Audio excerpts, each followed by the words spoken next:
Good morning. Thank you for coming to CSIS. Most of you know that the Counter Ransomware Initiative's third summit concluded yesterday, and we'll hear about it today. I think one of the reasons we're doing this is I think this initiative deserves more attention because it is remarkably successful. Trey Hare of the Atlanta Council would have chaired this, but he's out of town, unfortunately, and so you can imagine getting people's schedules to align is difficult. Let me quickly introduce people. Ann Neuberger, Deputy Assistant Secretary of the President, Deputy National Security Advisor for Cyber and Emerging Technology. Ann has graciously taken time out of her schedule in explaining the AI executive order to come and talk about ransomware. But I have an AI question, and of course we'll take questions from the audience too.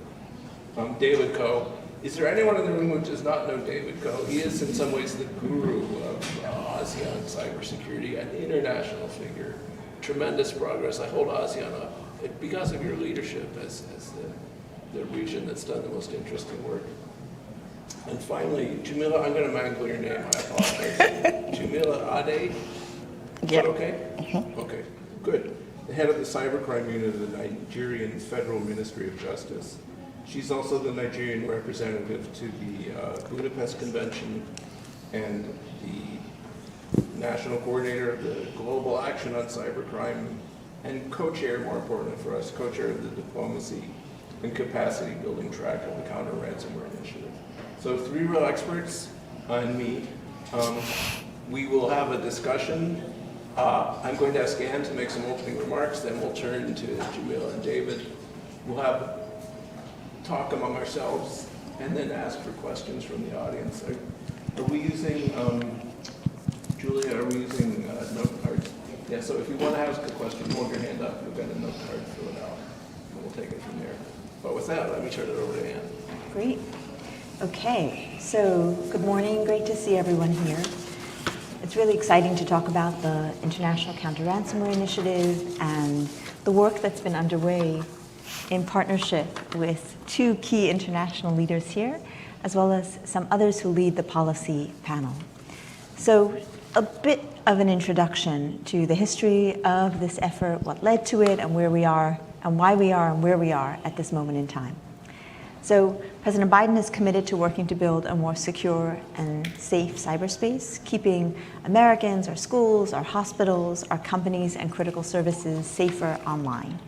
Ransomware is the most disruptive cyber threat at this moment in time, disrupting the operations of hospitals, putting students' data publicly online, sensitive kids' data, disrupting companies in almost every sector of economies around the world. And it's the very definition of a transnational threat. Attackers in one set of countries using infrastructure in another set of countries to attack victims all around the world. The United States remains the most highly targeted country, with 46% of ransomware attacks globally happening against US entities. So the Biden-Harris administration has focused, in tackling ransomware, has focused on 3 core things. First, improve cybersecurity at home. Second, disrupt the attackers and the infrastructure they use to conduct their attacks and launder ransom. And finally, build an international coalition, work with partners around the world, because this truly is a global threat. We want to contribute the capacity we have. We want to learn from allies and partners, lift up so we tackle this together. The White House's 3rd International Counter-Ransomware Gathering brought together 50 entities, 48 countries, the European Union, and Interpol. Since the meeting just Tuesday and Wednesday this week, another country joined, so now we're at 51 countries who make up this initiative to drive the international work to make ransomware less profitable and less effective at being the disruptive global threat that it is. The Counter-Ransomware Initiative is the largest cyber partnership in the world. It's also one that covers both policy and operations, the key things we need to tackle together for impact. And this year's gathering focused on 3 things. First, developing capabilities to disrupt attackers and the infrastructure they use to conduct their attacks. Second, improving cybersecurity through sharing information. And finally, fighting back against ransomware actors. There were a number of great deliverables. I don't want to take the panel's thunder since we worked all of this together, so I'll only highlight one, and that is the first ever collective statement that the CRI member governments will not pay ransoms. So CRI members from India to Egypt to Costa Rica to Nigeria, Singapore, and the United States, our governments made that commitment because we recognize that ransomware payments are the money that's fueling the ongoing attacks. Why does countering ransomware matter? I mentioned the scale is global, and it's growing. In the first half of 2023, ransomware attacks worldwide increased by 45% over last year. And I mentioned the attacks' impact, disrupting surgeries at hospitals, halting critical manufacturing processes, and disrupting food supplies around the world. Victims are paying more too. Overall ransom payments, the amount, are up by 120%. The amounts in the US are significant. By government estimates in the US entities paid $1.3 billion in ransoms from mid-2022 to mid-2023. I was talking with an individual and talking about the problem, and he kind of captured it for me in one sentence. He said, Anne, of course the numbers are going up. It pays. And that's one of the fundamental issues we've been discussing how to tackle in this international coalition.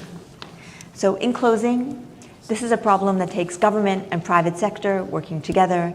There are great US government resources from stopransomware.gov to reporting incidents to law enforcement so they can pursue the actors and put out best practices that other companies, entities can learn from. And fundamentally, it's truly international. That international partnership is why we're here today, to talk about that and to talk about the detailed work with deep gratitude to two of the key international partners in this initiative. So with that, Jim, over to you. Great, thank you. Let's turn to the international partners and have David and Jamila give their viewpoints. So, Jamila, please. Ladies first.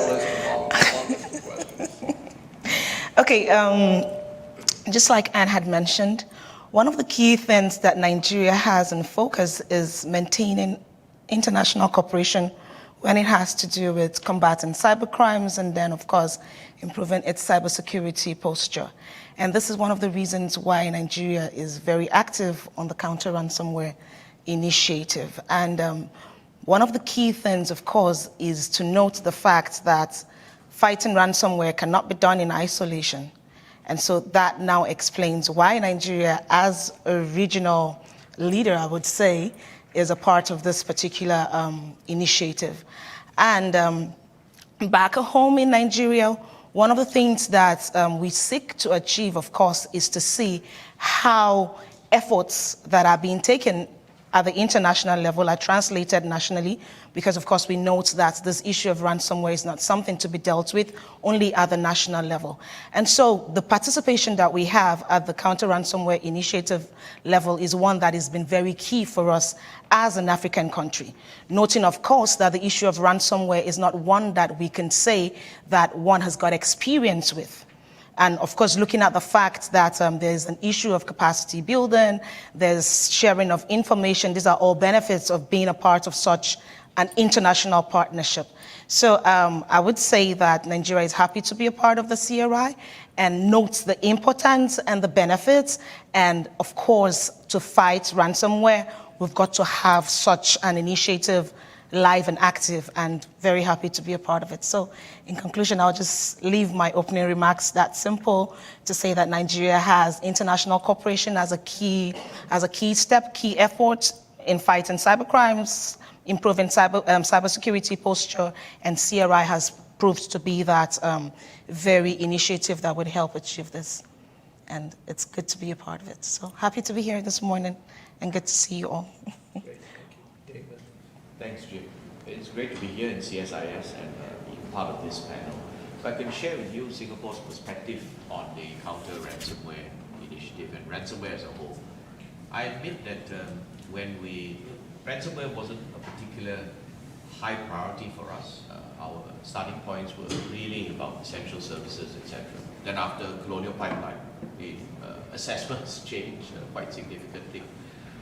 Then there's what Anne had said earlier. The recognition is that this really is an international problem. It is the epitome of a transnational issue.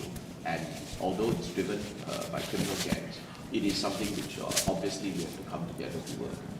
Now, the first challenge that we had was that trying to get interagency cooperation. Yes, Singapore is a small country, nowhere as large as Nigeria or the US, but we also have stovepipes of excellence in our country. Interagency rivalries, etc. They're scalable. We have them in Singapore. So perhaps the only difference is that as a small country, we can get everyone locked into the same room and no one is allowed to leave until they solve the issues. Now, then the realization is that I admit, from the cybersecurity agency's perspective, our initial entree into ransomware, counter-ransomware, was that we saw it as an operational, technical issue. So we started issuing advisories, cyber hygiene, etc., make backups, that kind of thing.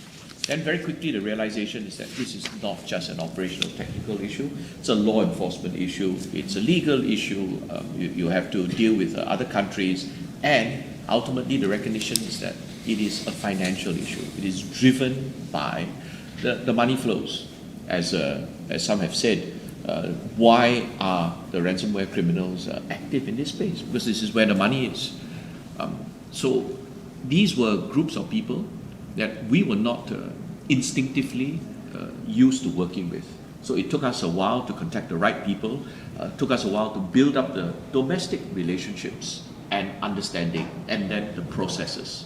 So I'm very happy to say that our experience was that the counter-ransomware initiative, which the US had initiated, led, was instrumental from Singapore's perspective to precipitate all of these connections domestically.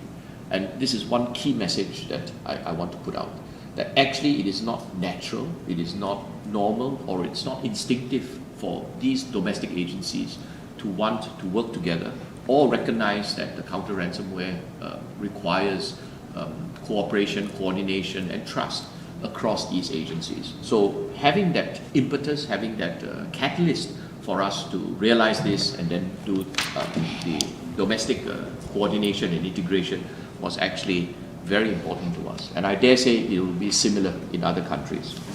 Now, the second thing that I want to say is that I think it's key that the CRI maintains it is a big tent.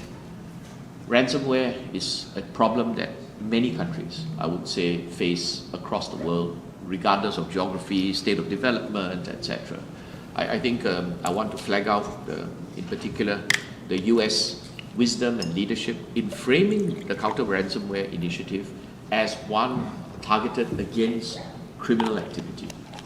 This allows a wide swath of countries, different geographies, different states of economic development, different government systems, to be able to sign up and take action against criminals. They are a common enemy that all of us face, regardless of your location in the globe, regardless of your economic sophistication, or even your geostrategic considerations. So it's a common enemy that all of us can band together around and cooperate to work against. And I think this has been instrumental in facilitating the huge expansion of the number of members in the CRI.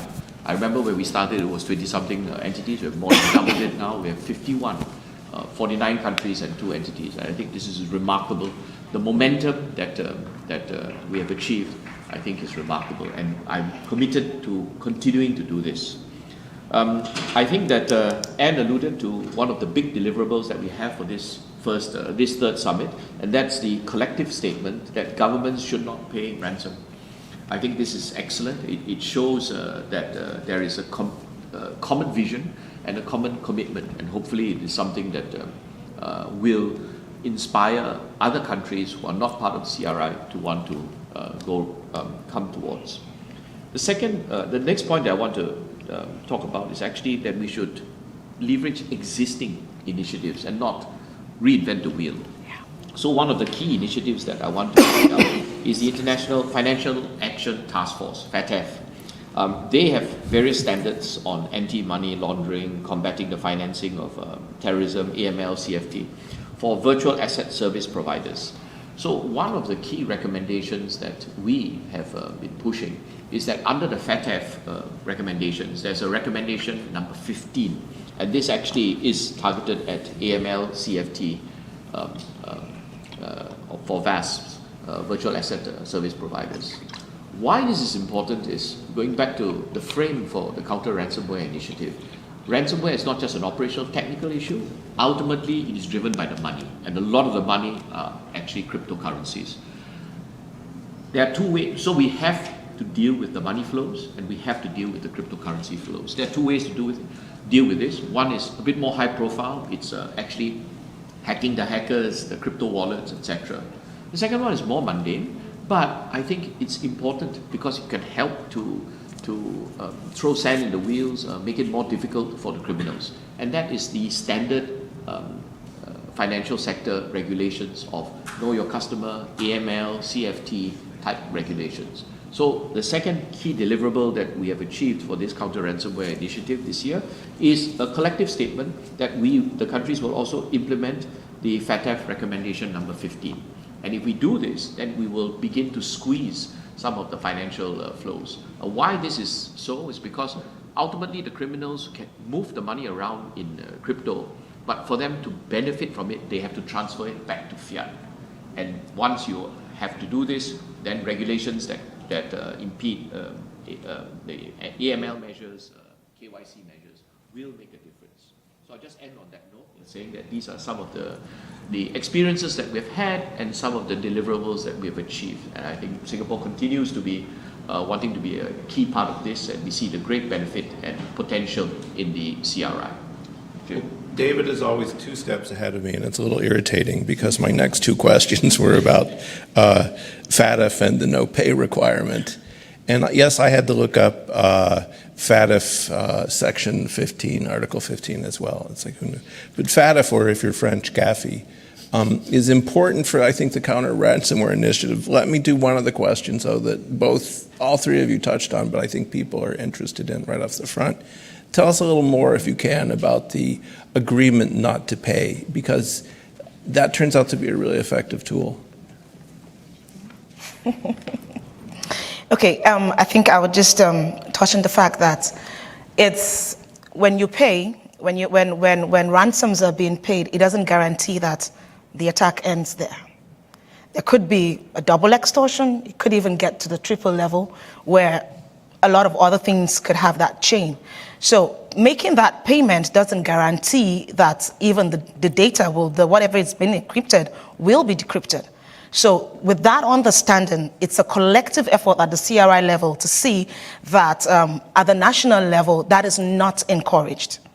That whatever it is, national governments do not commit to making that kind of payment, because you only empower the criminals by making such ransomware payments. And I think essentially that is at the root of what got to having CRI member countries come up with that joint statement. It's a policy pillar, this thing, so I think I'll just hand over to Anne and David to maybe elucidate some more on it. That's exactly something I was going to highlight to Jamila's point, that within the Counter-Ransomware Initiative, the key work streams are all led by countries around the world, because it really is an international problem, and we wanted that leadership. So Singapore and the UK lead the policy panel that made this happen. And as you can imagine, while it's wonderful that the CRI has doubled in the last 2 years, when you're trying to come up with a policy statement that every country who is a member is signing up to, the bigger it gets, the harder it gets. So I'll turn it over to David, given he and his team really co-led this work, to talk a bit more. Thank you very much. Thanks very much, Jamila. And it is a remarkable achievement. And if I can share with you all a bit of the backstory of how this came about. Firstly, a clarification. The commitment, the statement that we have come out is that governments should not pay ransom. It's not a prohibition. And the reason is because in environments like this, never say never. You don't know exactly what the circumstances might be if and when this happens. Now, how it happened was that we were at a meeting in Belfast, and one of the countries updated that their government had decided to put out a policy position that they will not pay ransom. This country is New Zealand. So I was actually quite stunned because, coming from the operational side of the house, it's like, it's not that easy to say no. And there are possible extenuating circumstances, and you would think twice before saying this. So I clarified with them, and then in the clarification, I realized that their policy position was exactly the same as Singapore's. In the main, they strongly discourage, but they will keep a little bit of space open that perhaps there might be extenuating circumstances and might allow the payment on an exception basis. But the difference was that they had decided to say that this means that we will come out to say that we will not be paying ransom. And the footnote is except in extenuating circumstances. In Singapore's case and with many other countries, the footnotes and the extenuating circumstances come up in the front, and it prevented us from having that affirmative statement. So it got us thinking. And I remember this was just 6 months ago, 7 months ago, and got us thinking and said, like, would it be great if we could follow New Zealand's example? My staff were not particularly pleased with my response and reaction, but it resulted in half a year's frantic work as we tried to corral all the different countries, and to our great surprise, from initial conception idea till now a policy statement, I think in under a year, is remarkable for 50 countries.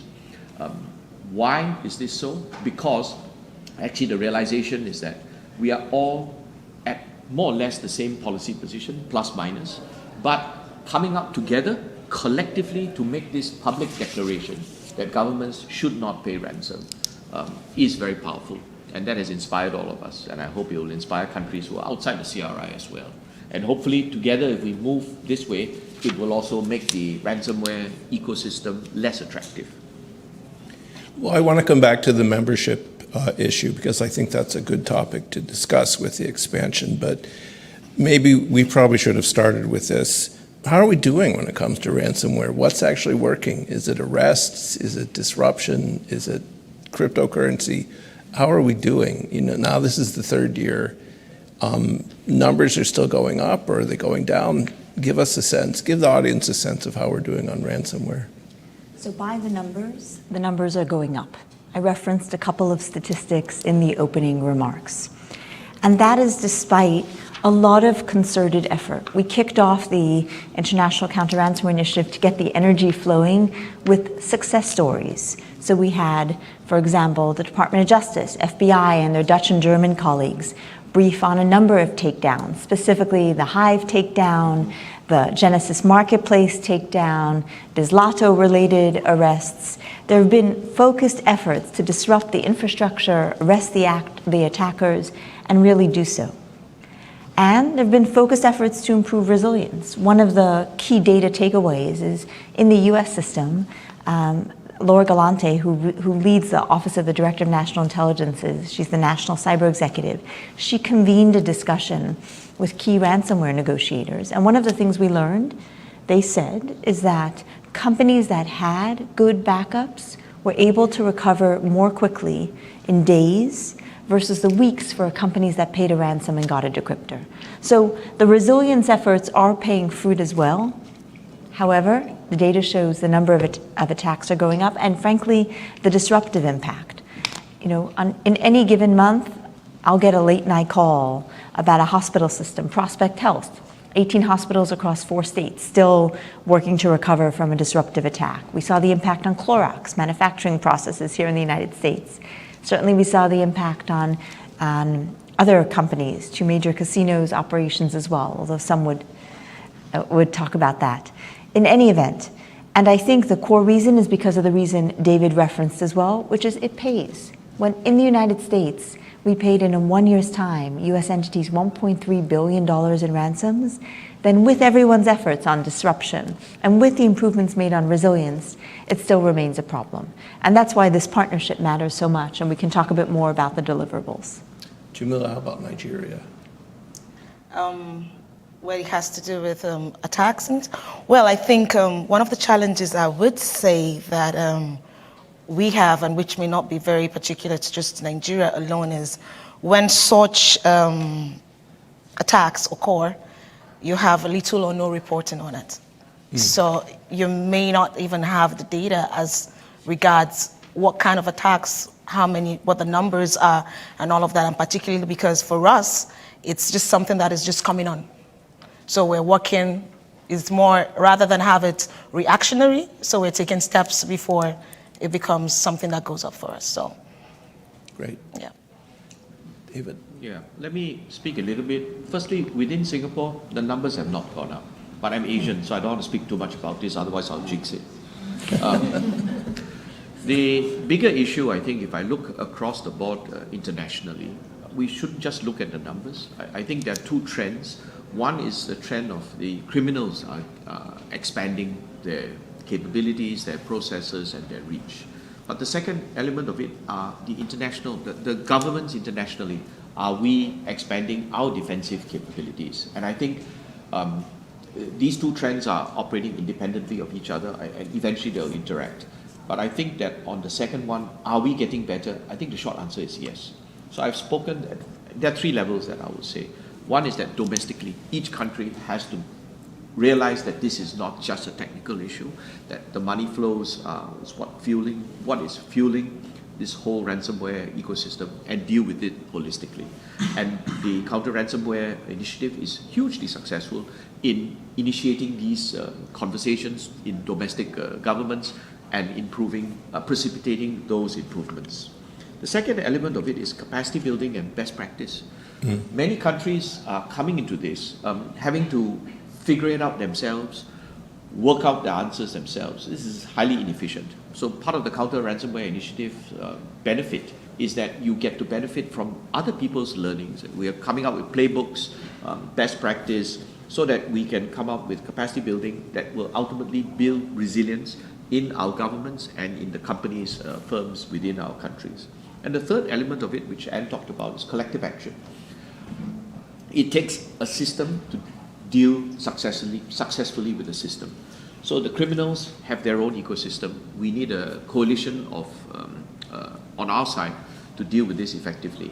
So governments, Hive Takedown is a good example, 4 or 5 different countries, law enforcement agencies with different capabilities, different equities, different legal authorities working together across borders to take down this highly successful cyber criminal gang.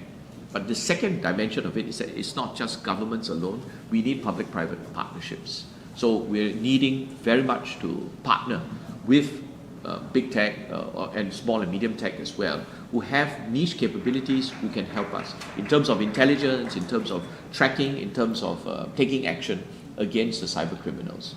As part of the CRI summit this year and last year, we have had sessions specifically dedicated to public-private partnership with tech companies, not just from the US, but around the world taking part in this. That's an important initiative.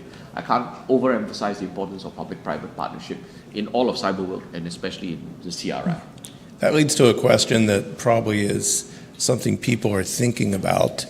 You've got governments to agree not to pay.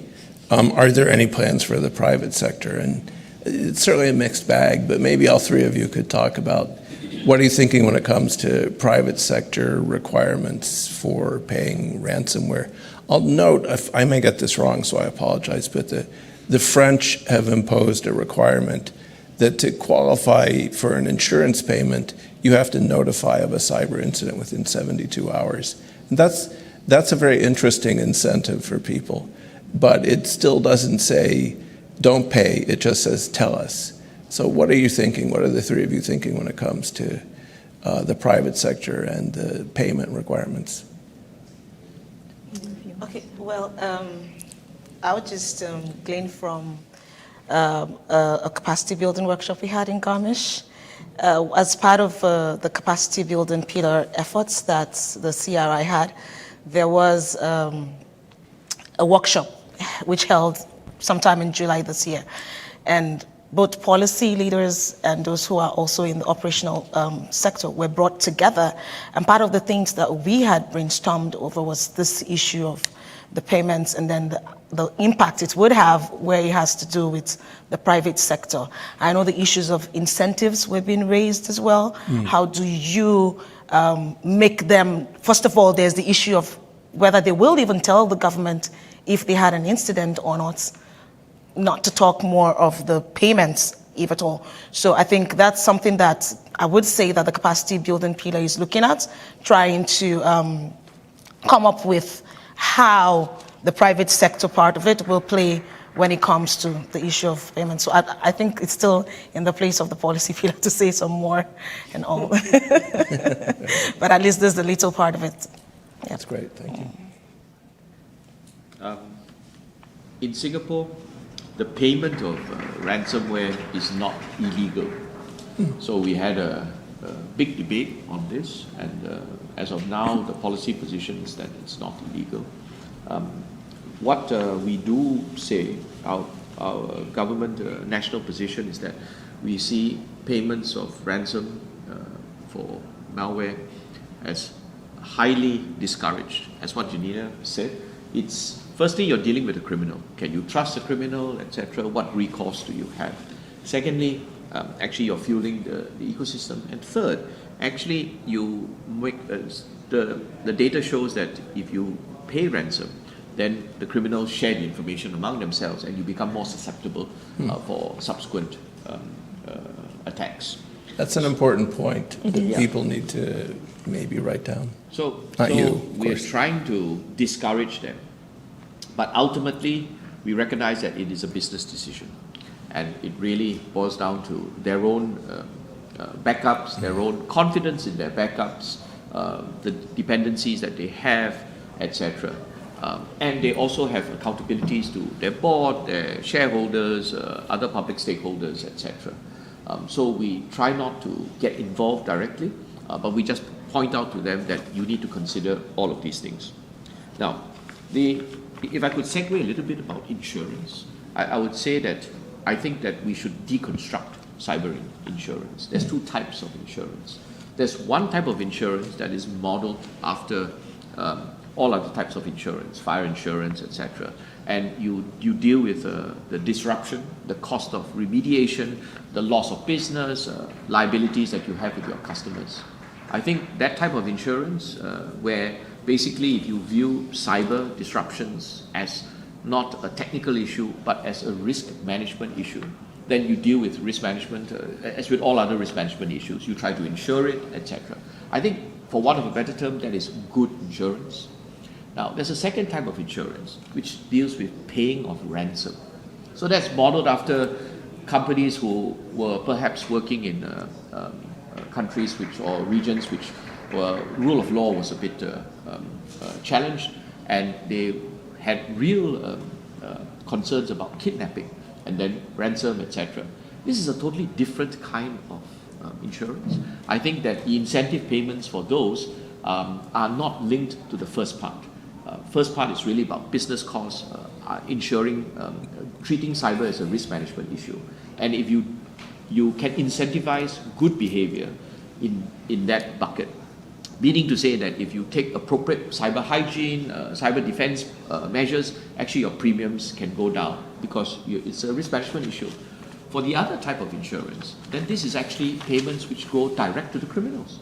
And there's a real question as to whether this type of insurance actually incentivizes good cyber hygiene, incentivize good behavior, or actually whether it incentivizes the criminals inadvertently. So I think we should deconstruct insurance and not just say insurance is good. The first type of insurance is good. I'm a bit more skeptical about the value of the second type of insurance. I'll close with a vignette. One of our government agencies was negotiating for a renewal of their cyber insurance policy. So they told me, I said, good. And they said they had taken reference from our position that we should not pay ransom. So they told the insurance companies, like, since the advice is we should not pay insurance, we don't want that bit of insurance. We just want the risk management type of insurance, not the rider which allows us to pay the ransom. So the insurance company said, got it, we'll remove this rider. Consequently, your insurance premium will go up. Okay? So that really got me upset. Right? It just reinforced my view that typically if you remove a rider, your insurance goes down. This is less functions on your cyber insurance. But here, clearly, the insurance companies have done the actual studies and determined that it's cheaper to pay ransom. Right? So I think the whole incentive system is skewed, and we really need to relook at this. Thank you, David. And I think I'll come back to your question, Jim, but I thought David's comments on insurance were particularly thoughtful. And to your point, skewed, David, in that to the first description of insurance companies, they could be incentivizing the backups and practices that we know make it far more rapid to recover without paying a ransom payment in the first place. And for just this reason, because it is a global problem and insurance companies are global, that is a work stream within the counter-ransomware initiative that we're looking at. So that gives you a sense of how we identify areas of work. So there is a work stream led by multiple countries that is focused on recommendations for governments in how they deal with insurance. And ideally, to David's point, as an incentive to improving cybersecurity and making entities more resistant, as well as a helpful point in tackling the money that's fueling ongoing ransomware attacks. So back to your question, Jim. In the United States, our stated policy is that we discourage ransom payments and request that if entities do pay a ransom, they notify law enforcement and work with law enforcement so we get visibility.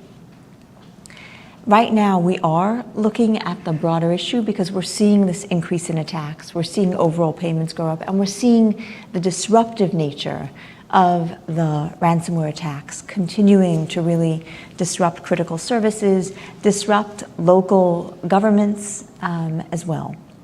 And the efforts we're tackling is to say, exactly to the points Jamila and David made, it's a collective action problem, right? Because for any given one entity, they may feel, particularly if not necessarily, if they weren't well prepared with backups, et cetera, they may feel it's more rapid and less expensive for them to pay a ransom.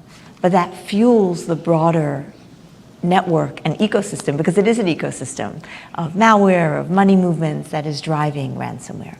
So what we're looking at is to say, how do we drive down and discourage the ransom payments while leaving an approach for those critical entities who every day is a delay in recovery.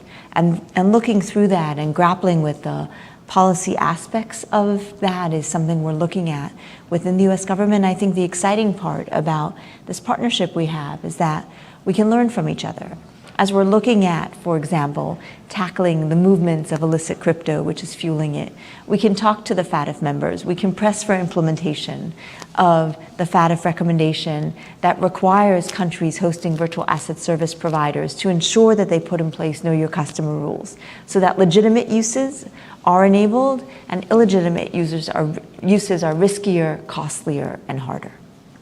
So a quick story, in 2010, in the final negotiations for what became the UN norms for responsible state behavior, the South African representative said, this is consensus at UN, he said, I will not vote yes unless you put in capacity building.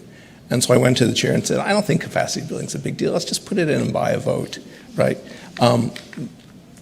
It's turned in first to a cottage industry, now to a global enterprise. And so when we talk about capacity building, there's a couple points that'd be useful to have the three of you discuss. How does what CRI does fit in with the other capacity building efforts, particularly things like GFCE and some of the other UN initiatives?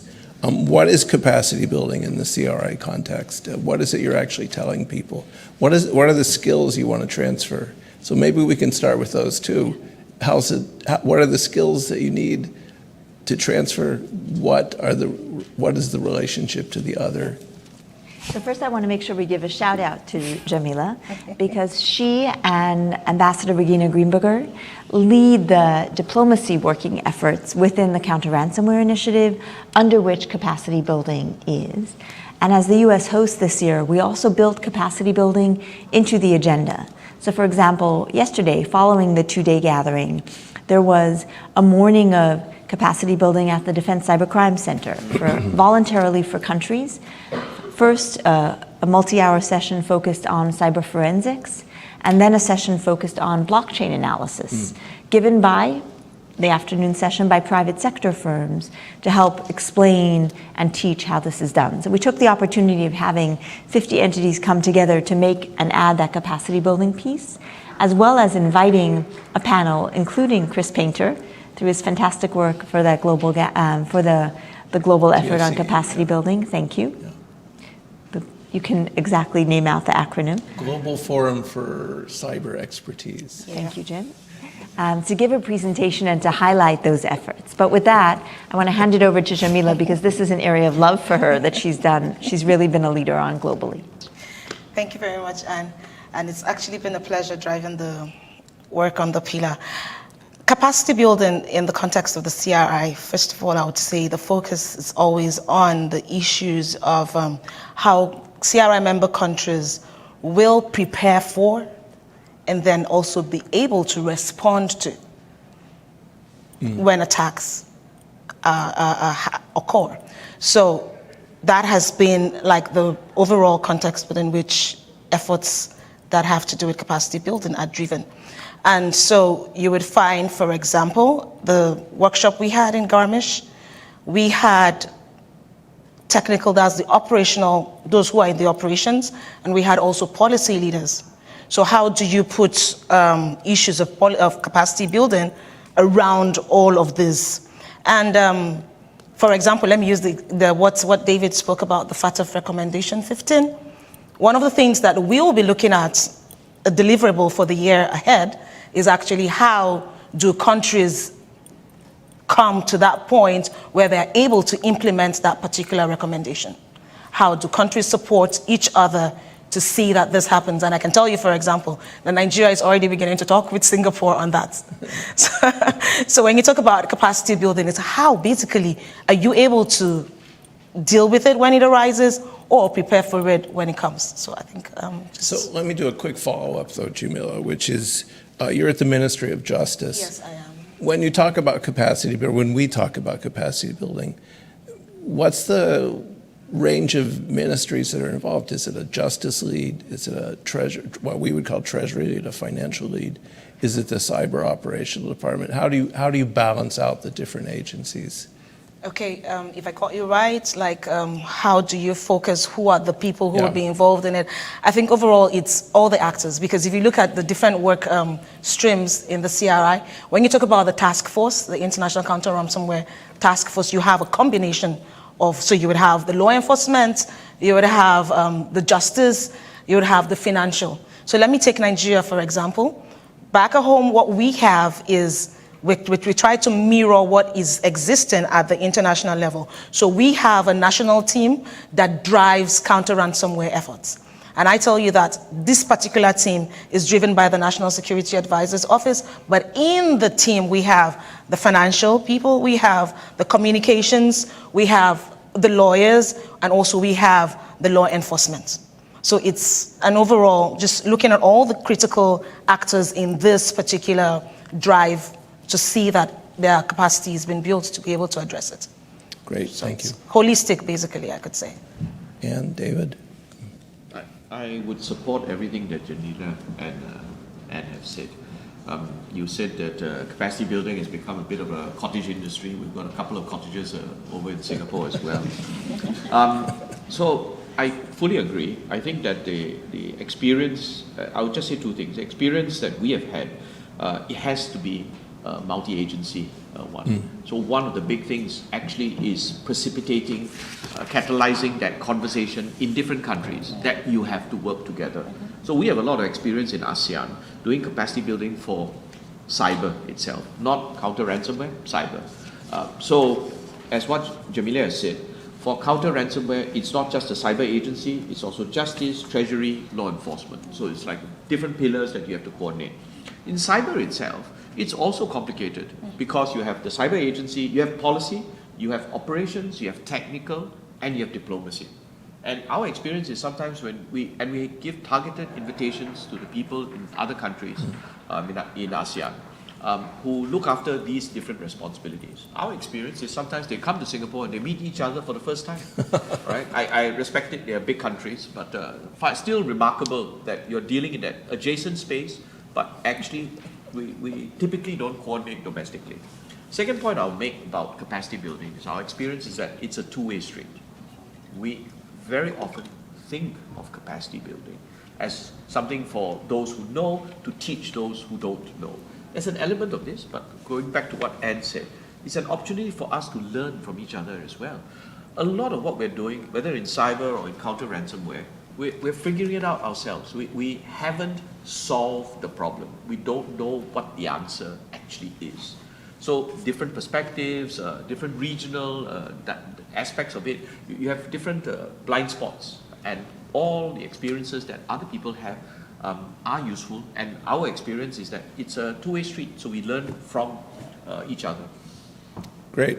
And we're approaching the moment where I'm going to ask you for questions. So if you have a question, put it on a card.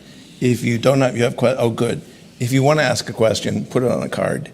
But you can't do an event in Washington on digital topics anymore without using the letters AI.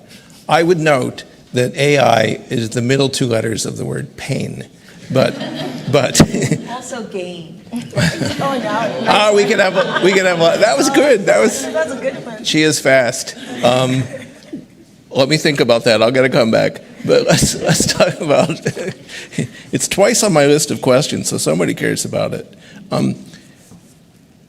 What's the role of AI in all this? And we'll leave AI as open, it's already greatly in use in the financial sector now and in much of the critical infrastructure. So we won't define AI, but where does AI fit into your CRI discussions? So I'll start. This is the nice part of being up here together. We genuinely learn from each other as we go. So first, we did announce a particular AI effort. And I think the point, Jim, to your point, is it's true that AI is both in the middle of pain and gain. And I think that's the reality for cyber, right? We certainly see AI already being used to accelerate the development of malware toolkits, malicious software, to accelerate the development of identification of vulnerabilities. Where we want to be as a cyber defense community is doing our best to, at best, being a step ahead, in reality being very, very close, nipping at the heels, to first do the same, right? To use AI to test code before we deploy, to find and fix vulnerabilities. We're still, particularly in government and critical services, we're still deploying unsafe code. It's what makes the cyber problem so hard. It keeps feeling like it grows every day, even as we come up with different approaches and work to scale them. That's something, there are 2 items in the AI executive order that the president launched earlier this week that both launch projects at DoD and DHS for national security and overall systems to use AI to find and fix vulnerabilities, and then we will work then to scale that. The second piece, similarly, is the gift of AI is amalgamating data to come up with new insights. One of the hardest problems we have in cybersecurity is the issue of false positives, right? So establishing a baseline of what is a safe network and then being able to determine what is anomalous, what is likely to be malicious. So using AI at scale to do that is something that we as government, the private sector is already starting with various co-pilot tools, and we in government want very much to be doing the same. So in the context of the International Counter-Ransomware Initiative meeting this week, we did launch one AI effort, which is the blockchain. The blockchain is public information, it's all out there. Using AI to work off the blockchain and try to identify illicit money laundering across, particularly across multiple coins, across multiple exchanges, to help us be more effective at tackling the financial aspect of this. Yeah, if I could just add to what Anne said, agree totally. Yeah, and I agree. It's in the middle 2 letters of both pain and gain. I guess I look after the pain part of it. So I think from that perspective, the use of AI for cybersecurity, I think that there are a lot of things that can and should be done, and as elaborated. For the CRI, if we could just add, we need to track the criminals, we need to detect the money flows. These are things that potentially the application of AI can help us in our work. Then the second dimension of it is actually the security of AI. So we also need to work on that, data poisoning, bias, hallucination. So those are some elements which back in Singapore where I'm working on this. My minister is in London right now. She was part of the AI summit which Prime Minister Rishi Sunak has called. And I think we are proud to be part of that. And we see AI both as a great potential. The gain opportunities of AI are there. But we can only achieve those if we can manage the pain elements of it. So I think as with all of digital, all of cyber, there are two sides to the coin. We want to achieve all the good things that the digital transformation, educational, economic can provide. But we can only do this if we can mitigate the pain that comes along with it. And that includes cyber, ransomware, the concerns about AI that we've discussed. Remind me not to ask this audience for questions again, because we got a multitude, and we'll see how many we can get through. So if we don't get to yours, you can kick me after the event. But let me start by going over, because I think that was a pretty good discussion of AI. It's a complex topic because it's ill-defined and people tend to overstate the risk. And so one of the things I like about both the EO and the work of the CRI is it's not overly sensitive to risk. That sounds terrible, but getting the right handle on how this can be a useful tool is more important probably than worrying about Terminator 4. How robust is the educational processes of getting businesses, et cetera, to be prepared so they can more easily say, we won't pay? How do insurance companies cover the cost, if possible, us, if we don't pay? So I think a lot of the questions are clearly about this pay, don't pay thing. But here's a good one. What should companies be doing? What do you educate them to make the risk of ransomware even smaller? Go ahead. Don't all speak at once. Let me start Okay. for the second one. This is very much part of the advisories that we put out. Mm-hmm. So first of all, prevention is better than cure. It's obvious, all right? Mm-hmm. Then second is like you need backups. The key issue, you need to map your systems, understand whether you have connections and dependencies.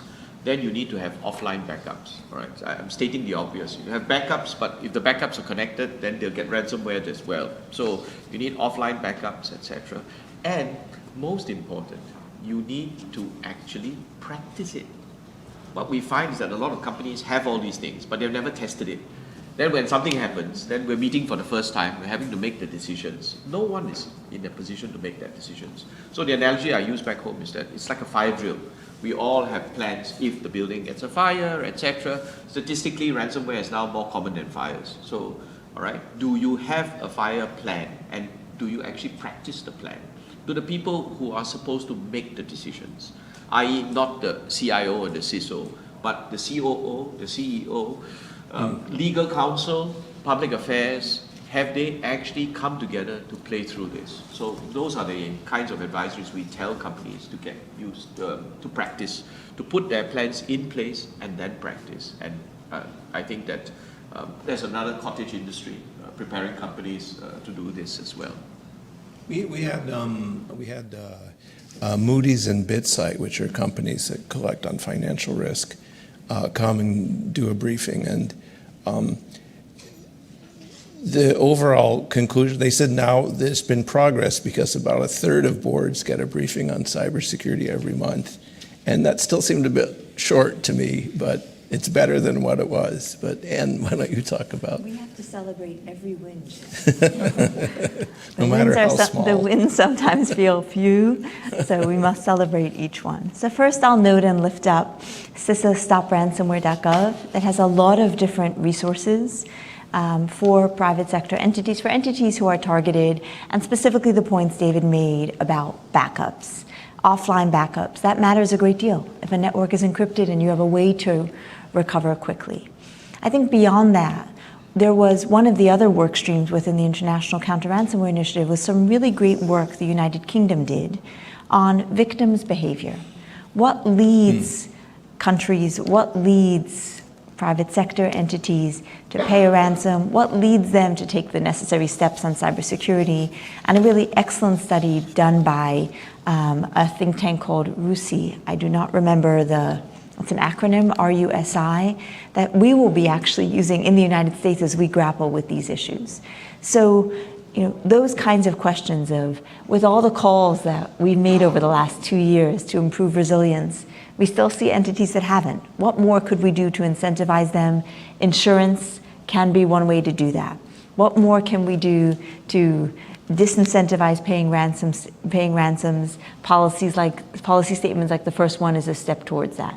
So we're grappling and sharing that information together on those issues. Royal United Services Institute, they've just started a big cyber project, so they're doing some interesting work.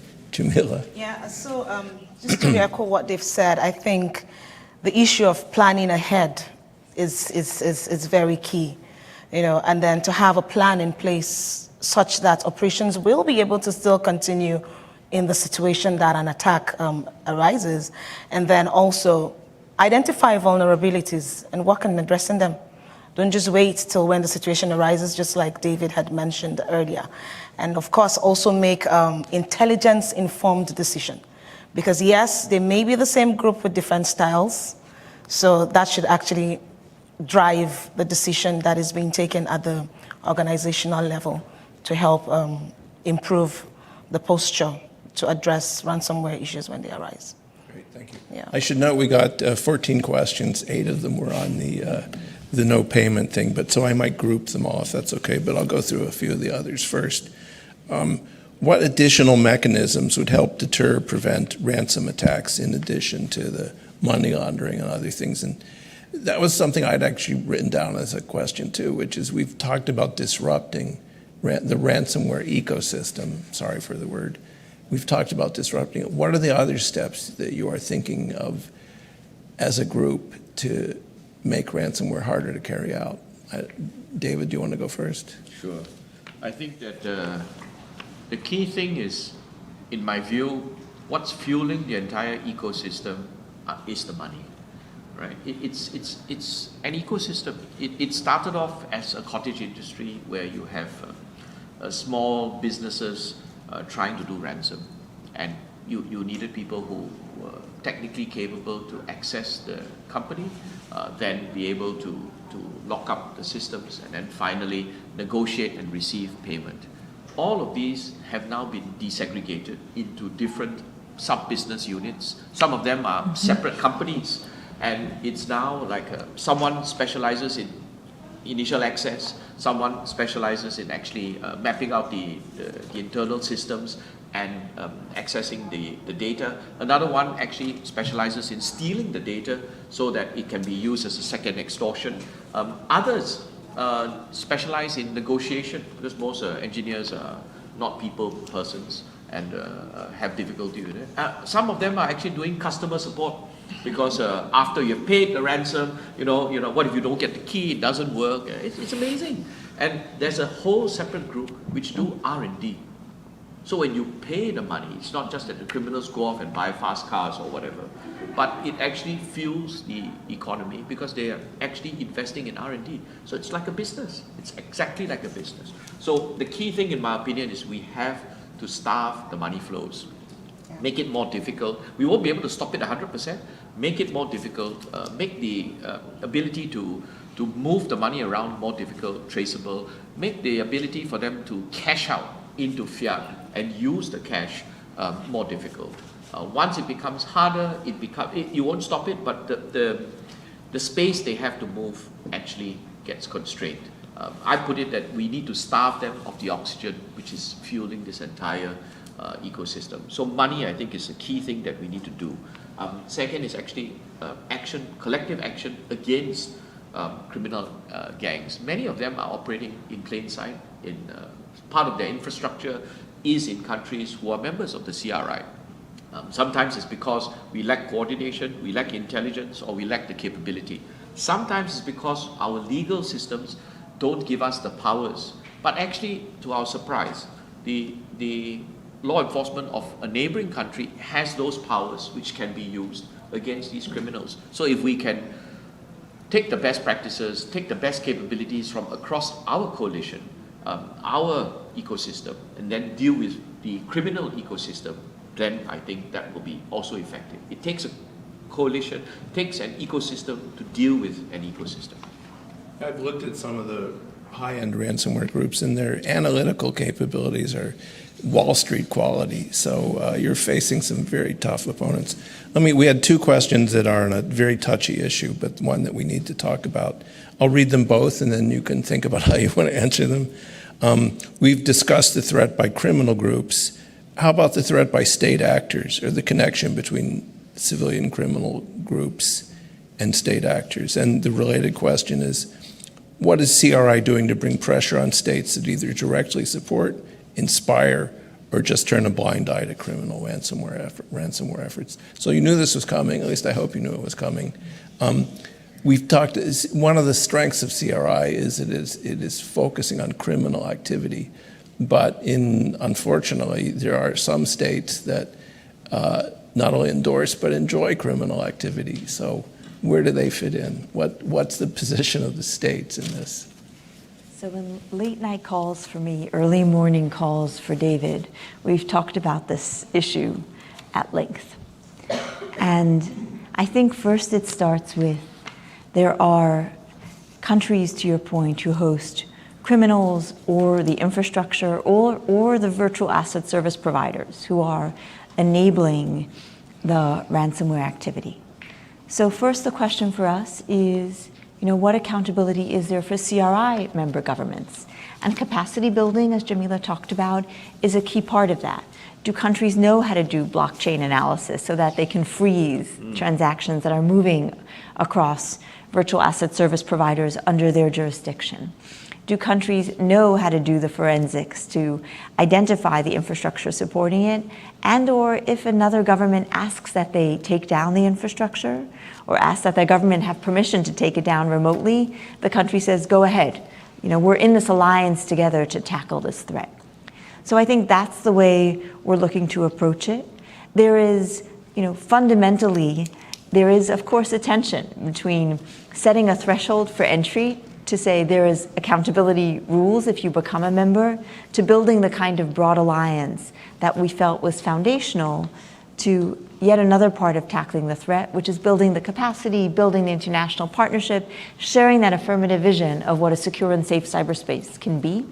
I think we've now taken good steps to build that affirmative picture of what it can be, to include the carrots of the partnership, the significant capacity building efforts. Jamila mentioned the one at Garmisch, which was an effort over the last year focused on, particularly a regional one, focused on countries in Africa. So with those carrots in there, we can then start to build the second piece of the capacity building for accountability, firstly among members and then grappling on that more globally. David's answer a moment ago, by the way, was so perfect on some of the ways to deter and tackle ransomware. I just wanted to add one quick PS to link a recent effort that folks may have seen to that, which is the Treasury Department did a very novel approach of a 311, noting that mixers are entities of money laundering concern. That's been an effort that's been underway for 2 years. A lot of Cryptocurrency mixers. Yes. Thank you, Jim. I should have said that. A lot of focused effort to see what are the tools, because we recognize the role mixers play, whether it's money laundering for the North Koreans, hacks of crypto entities and funding their missile program, whether it's money laundering for criminals, whether it's money laundering for terrorist entities like Hamas funding their terror activities. But that 311 is saying mixers who mix illicit and valid transactions enable that money laundering and are an entity of concern for us. That's an example of the kinds of creative legal approaches underpinning the deterrence and the disruption efforts that David talked about. We got a couple questions on law enforcement, and so we'll start with Jamila on these, sorry. But the questions are, what are we doing to increase law enforcement funding so it's competitive with criminals? And a related question, that's a good one. What are the law enforcement levers for attacking leverage? What are the tools that law enforcement has to go after cybercrime? what can we do, and where does transparency and other things fit into that? I can read the question if it's easier. How do we mitigate discouraging the ransomware? What is law enforcement doing to mitigate it? How feasible is law enforcement without transparency or visibility into action?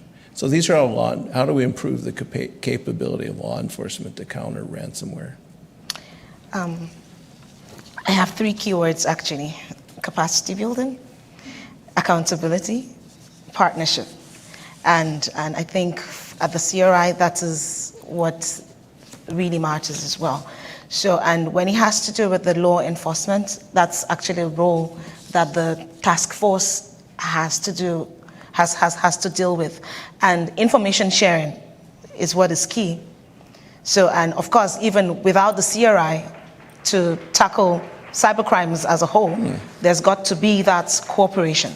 For example, whether it's under the Budapest, you have the 247 countries communicating with each other, trying to reduce the back and forth, the response time, and all of that. And I think the CRI is doing quite good on ensuring that this information is being shared. And then even when it has to do with the tools that are being used, that is, so if I would say, on the 3 pillars, they all have some components that may have to do with capacity building.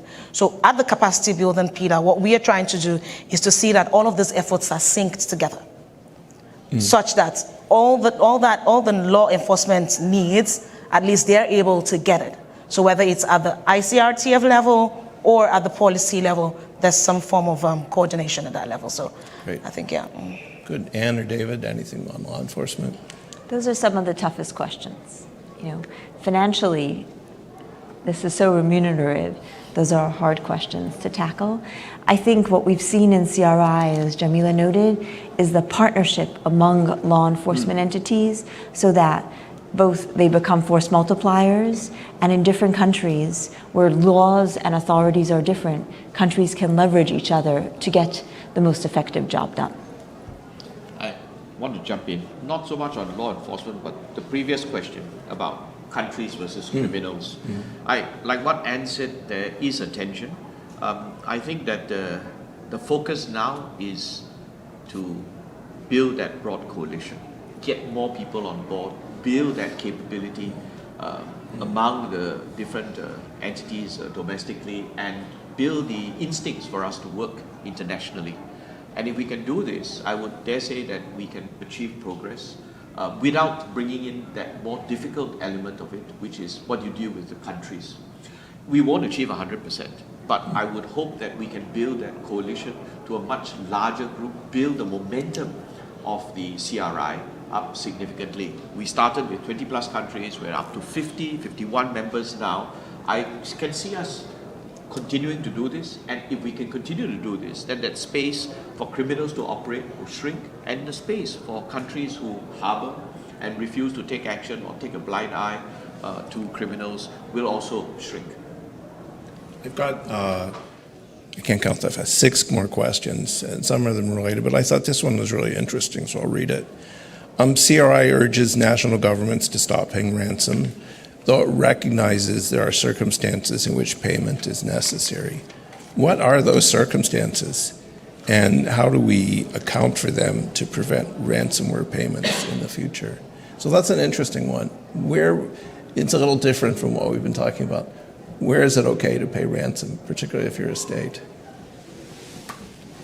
I think that what comes to mind immediately is I won't hypothesize. There are all kinds of potential areas where it might happen. But one simple example is like if you're running a hospital, for example, and the systems are locked up, lives are at stake, you're in the middle of operations, and would that constitute extenuating circumstances? I think it depends, and the hospital administrators, the board, would be in that best position to make that judgment. From a national authority perspective, our job is to try to highlight to them that we strongly discourage this, right? So that there's a barrier, but ultimately they're accountable for the lives which are they are responsible for and at stake, and they are best positioned to make that. So that's one example of the kinds of situations that we think might warrant an exception. Jamila and Yeah, I think that's quite a very key point. Right to life is very, very key. So that may just be one of such circumstances. The complexity we have, I very much agree. The complexity we have is that the hospital sector is heavily targeted today and ranks consistently in industry assessments as the bottom of the list in terms of effective cybersecurity in place. And that's what makes this such a fascinating policy issue, right? Because in some ways, that's exactly the sector that you want to incentivize to spend the money on improving cybersecurity versus paying a ransom.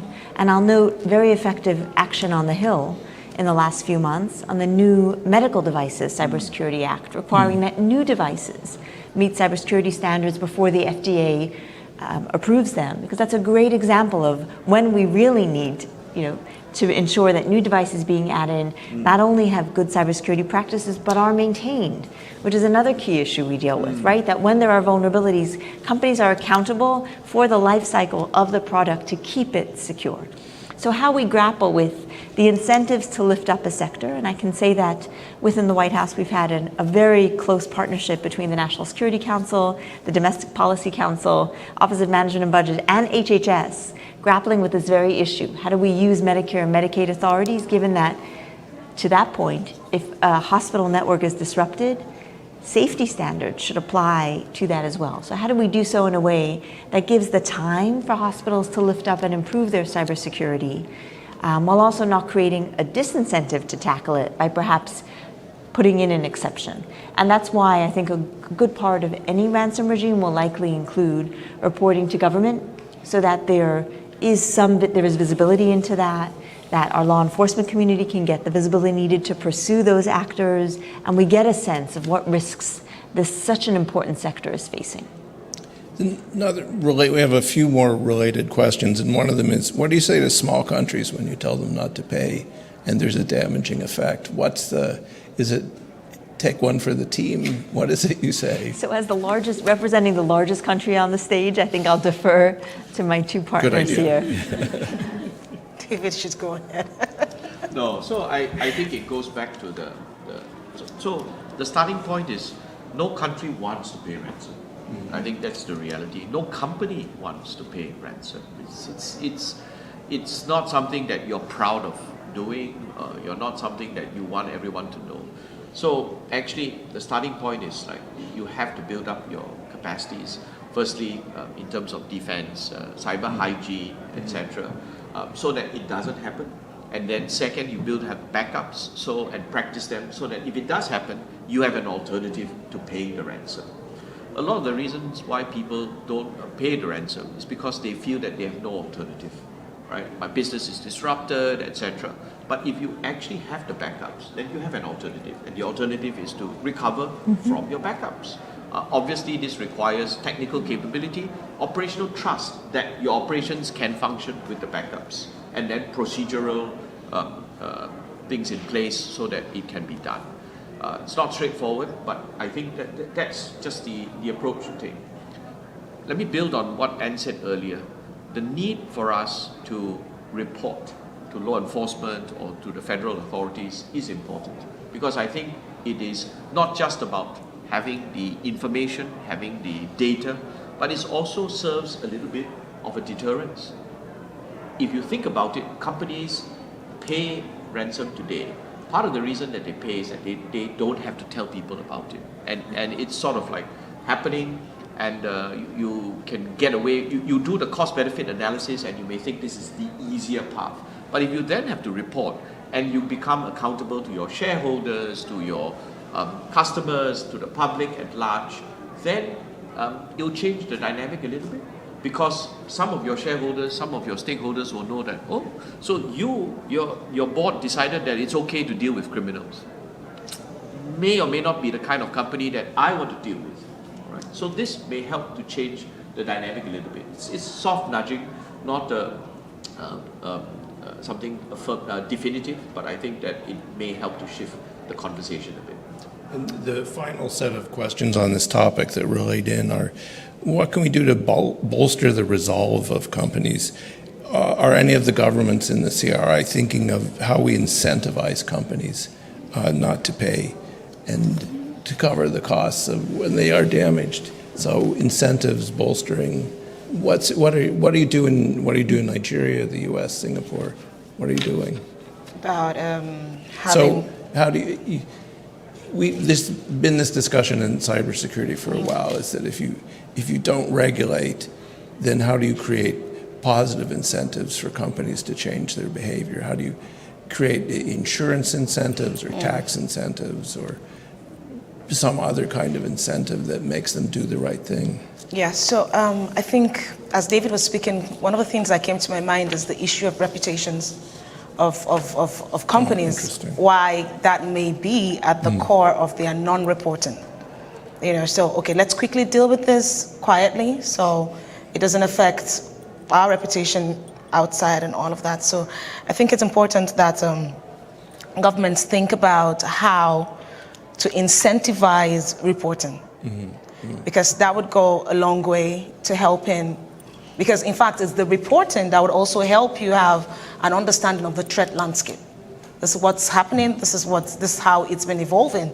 So without that reporting, it could be a big challenge even understanding what thrives in a particular ecosystem, in a particular situation. So I think that's some discussion that should be looked into further to see how that happens. It's a capacity building issue.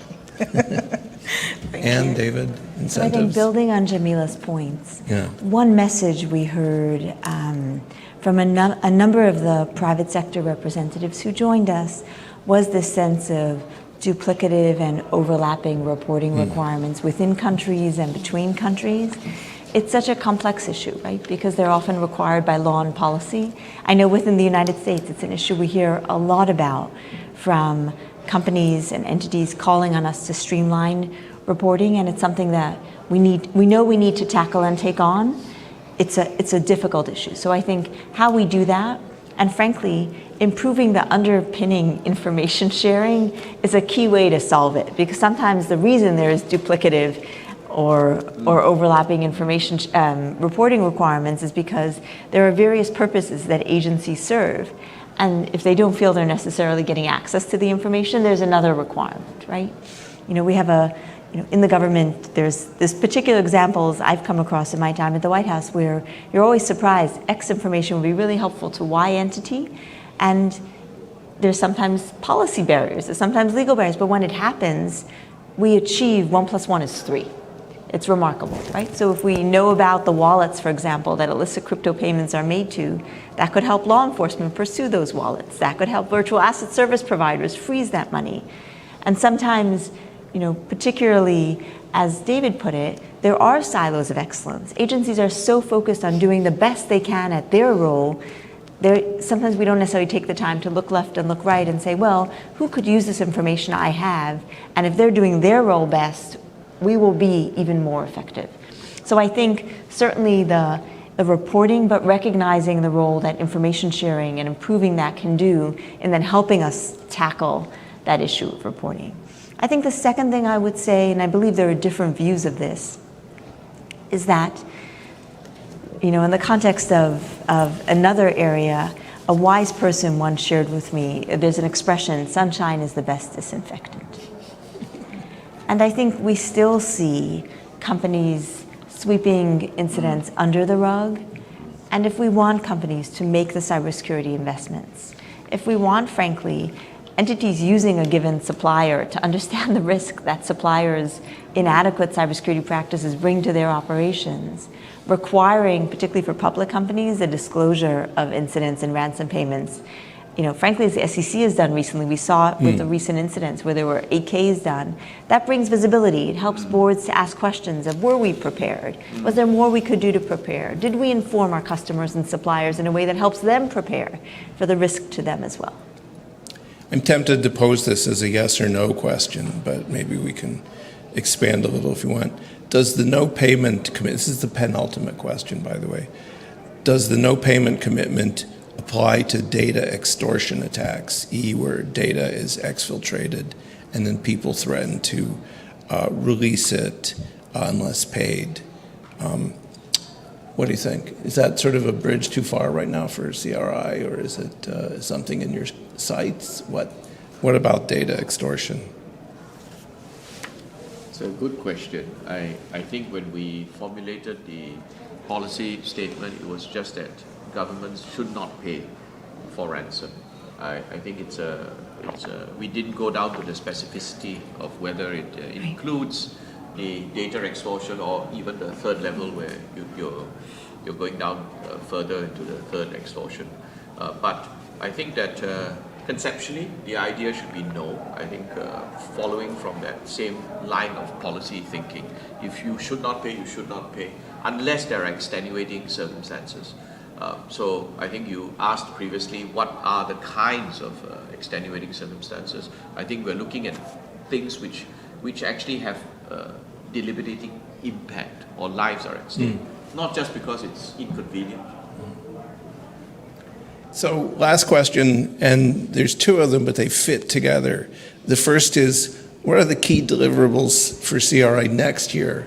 And the second is, what are the key deliverables for the CRI over the next 5 years? So ambitious, and an implication of a permanence that I hope will come to true. But I want all three of you to talk about, what are you going to do next? What's the next steps in CRI? So this has been a really good policy discussion, but a long one. So I'll answer briefly, which is we're now capturing the action plans from the last 2 excellent days of discussion. Each action plan has usually a set of countries who bring something specific to it, either because of the country's position, for example, as a financial leader, or as hosting companies, for example, global insurance firms with a key role. So each of the pillars that we have, diplomacy and capacity building, policy, international counter-ransomware task force, as well as our overall coordination, is writing and capturing those action plans. We'll be recruiting countries to lead, because as we said, we really aim for that diversity, a big country and a small one, countries from different regions, working together on these problem sets. So more to follow on the next year. And I think certainly the question of over the next 5 years, we've all seen that efforts that achieve outcomes for its members have longer term viability. We are hopeful that we can tackle the ransomware problem, so the International Counter-Ransomware Initiative doesn't need to exist in 5 years. Absent that, real outcomes and deliverables that move us forward in our pursuit will be what matters. You know, the Attorney General Open, day 1 was hosted at the Department of Justice, day 2 at the Department of State, with shout outs to those agencies and the amazing people who made it work. The Attorney General opened day 1, and his call to action was that the work we accomplish has criminals fleeing as fast as they can. And I think that's one call to action. On day 2, Acting Deputy Secretary of State Richard Verma kicked off with an affirmative vision of make cyberspace as secure and safe as it needs to be. So the combination of that and the deliverables towards those 2 goals are really our measure of success. We have nothing to add. We work for Anne. Yeah, exactly. Well, we didn't touch on what being a member means. I think that came out in the conversation. We didn't touch on governance moving forward, and I hope that's part of the work plans, certainly with these 3 for the next year. But we did cover a lot of ground, and the part of the reason I wanted to do this event was that CRI is a building block for a more stable and secure cyberspace, and it actually does deliver concrete results. Some of us have seen in the past, it is possible to extinguish certain criminal behaviors in cyberspace. So 5 years isn't impossible. Maybe, let's give it a try. But thank you very much for coming out. Please join me in thanking the panel.